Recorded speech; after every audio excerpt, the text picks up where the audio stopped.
Alright, so Charlie and I just tipped over the whole bike all the way upside down, drained the oil out of here, and tried to get that little metal piece out that we think was in there. We don't know if it came out or not, but just twisting this thing around, there's no metal pieces or anything. This is pretty cleared out. Right now we're going to now install the piston and the new gasket for right here, and yeah, go from there. So here's the new piston and the kit. So this is the old gasket, the base gasket, right there. We're gonna put the new one on there. Comes with all this gasket and the piston. It's Wisco piston, right? Is that how you pronounce it? Piston right here, and the pin I think is in here and everything. So.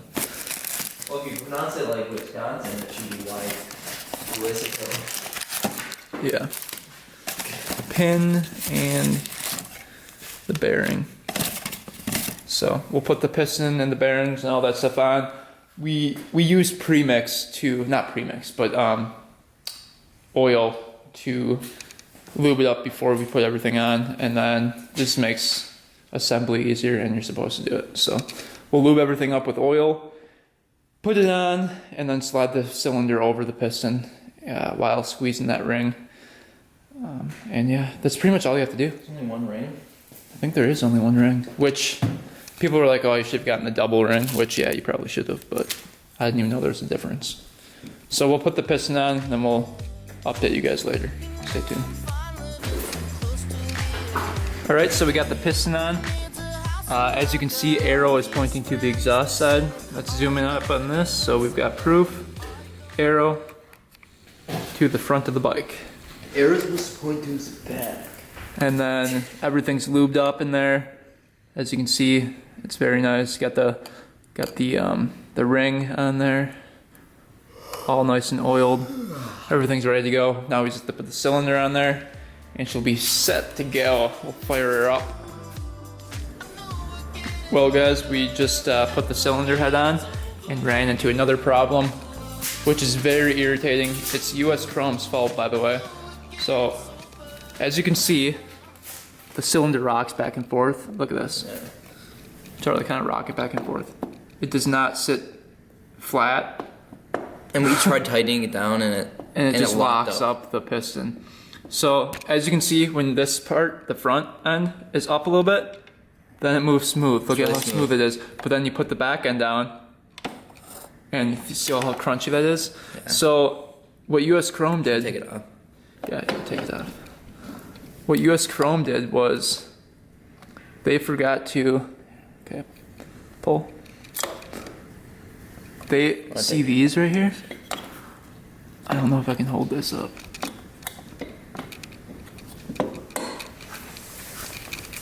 These things coming out right here, this one is too long. Yeah. So they didn't cut that correctly. This one is the perfect, this one is right. Because that one lays flat in there. I don't even know if it's right, honestly, but yeah, you can kind of tell it's a little bit too long. This one rubs on something. That rubs on the crank and tightens up the whole crank when you tighten down the whole cylinder. And they didn't give us our studs. And they didn't give us our studs, and they messed up this whole thing too. So, like, I want like a full refund after this. This is ridiculous. This is like... Yeah. That's like the crappiest job ever. What if I was racing and I needed it the next day? Like, what the heck? It's so irritating. So, I don't even know what to do now. I'm probably going to call US Chrome. I don't know if they mark it. Can they even tell that I had this cylinder in? Like, how am I supposed to prove that? Yeah. But I'll call them and be like, I think you messed up my cylinder. This part is hitting the crank. I'll have to take like a video. I just took a video of it, but I mean, like, how badly can they mess up? It's not that hard. Just use the same calculations and measure that, and when you remeasure, just cut it. I don't know how they can mess up that bad. We were so close. Everything was working perfect. Power valves were so smooth. They lined up perfectly with the spring in there, and everything was, we were just ready to crank it down and fire it up. And of course, US Chrome just messed up the cylinder. And obviously it wasn't my fault, because the cylinder obviously fit the bike before that. And we didn't have that problem. So I think I'm gonna call US Chrome and just say like either fix it and like, or just give me a refund, like a full refund. But even that, like, I can't do anything then. They messed up the They cylinder. won't give you a full refund. There's no way. So I don't know what to do. $413. Because I bought the piston to match a cylinder, so if I have to buy a new cylinder, I have to get that thing bored out anyway for the piston size. So, like, I'm kind of screwed. I don't know what to do. Look how nice that is in there too. Brand new piston, brand new cylinder, and it's just off by like probably 4 millimeters, maybe. Yeah. It's a pretty big gap. It's probably like that. It's rocking No, back. it's like Yeah, it rocks back and forth. You can feel it. a tiny bit, like Maybe 3 millimeters. All right, guys, we're gonna try to start this thing up. Got it all finished. Look at this. Motors all together. Chuck, how about you? You want to just kick it over? No. No thanks, Joe. I'm gonna get my pants dirty. Put it. Just Perfect. all right. Just let it idle once you. If it starts. Yeah. Uh-oh.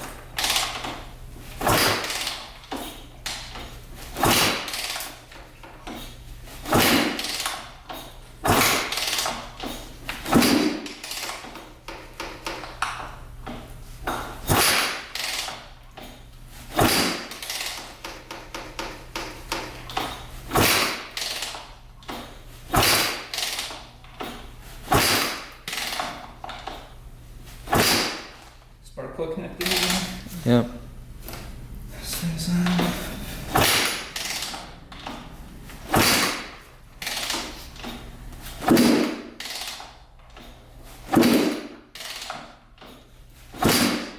Come on, baby. Tip the old girl. Actually, maybe that's not a good idea. Joking? No. Gas on? Yep.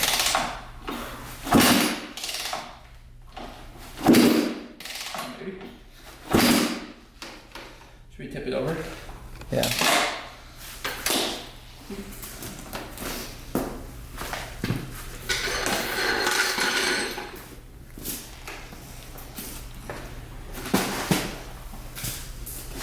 Gas come up. Yeah. Come on, baby.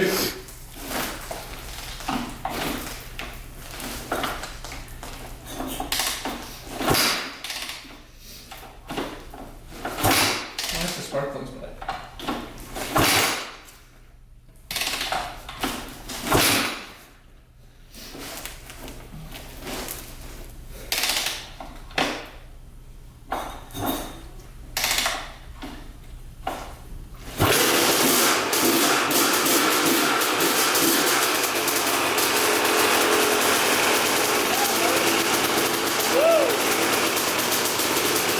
Wanna hold that?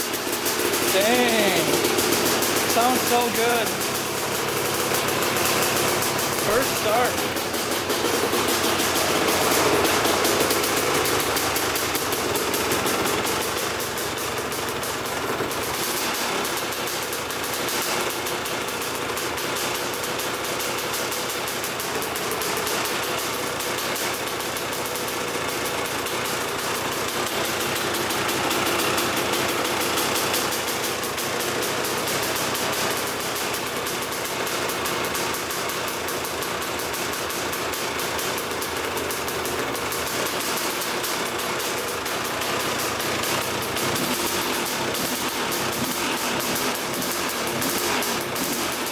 Sounds pretty good.